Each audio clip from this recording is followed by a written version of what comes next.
Počkaj, stoj. Ktorá je tá moja? Tá vpravo. Páni, ona má 40. Uši má ako čerstvá 20. Poď už. Nebola na plastike? Trochu meškáme. Charlie rozmýšľal, čo si obliecť. Myslím, že vyzerá veľmi dobre. Ďakujem. Charlie, Donna. Zdravím, teší Zdravím. ma. Toto je moja priateľka Linda. Teší ma. Aj mňa teší. Veľa som o vás počula.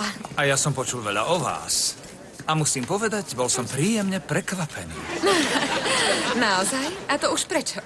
No, Ellen mi povedal, že ste sudkyňa a profesorka a priznám sa, nečakal som takú... Takú... Čo, Charlie? Pochúťku.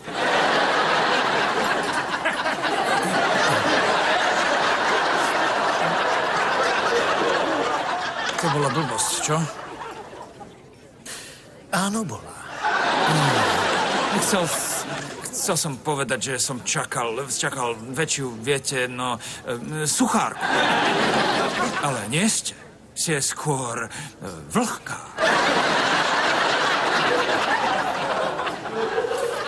Preboha živého.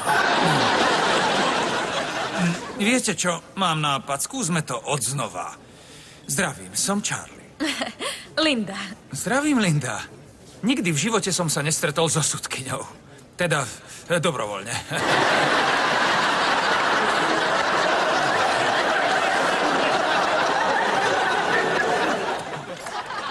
Lepšie? Všetko je lepšie ako vlhká.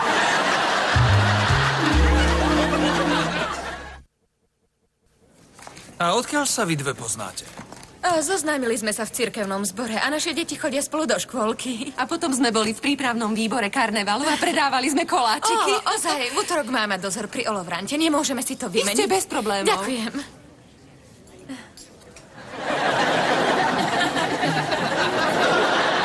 Ja nemám nič. Dáme im, neobjednáme si drinky? Dám si ľadový čaj. A ja. Dáš si aj ty, Charlie? Prečo by som mal chcieť ľadový čaj? Pretože počas dňa nepiješ alkohol. Jasné, pravda, že nie. Čaj je fakt super. Slečná, môžem? Želáte si... Charlie? Ahoj, čau. Prečo si mi nezavolal? No, to je veľmi dlhý príbeh. Veľmi dlhý. Poviem ti to inokedy. Dáme si 4 ľadové čaje. Hneď to bude.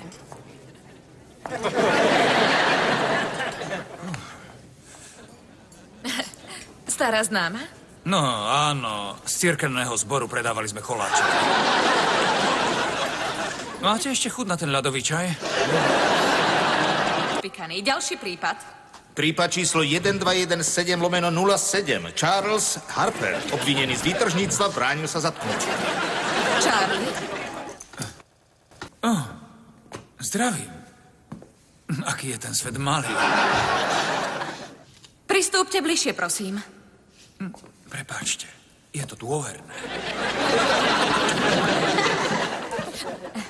Len mi nehovorte, že ste sa dali zatknúť, aby ste sa so mnou stretli. Prekúkli ste ma. Charlie, čo mám s vami robiť? Prosím vás. Ísť so mnou na večeru. Inak hrozí veľký nárast zločinnosti. No dobre, jedna večera. Teraz odstúpte. Áno, prosím. Priznávate vinu? Áno, ctihodnosť. To je prvý priestupok? Áno, ctihodnosť. Pokuta $500. $500 naposledy to... Naposledy? Áno, ctihodnosť. Ďalší prípad. Prípad číslo 1217/08. Heidi Jonesová, obvinená z ponúkania sexuálnych Čauko, služieb. Charlie.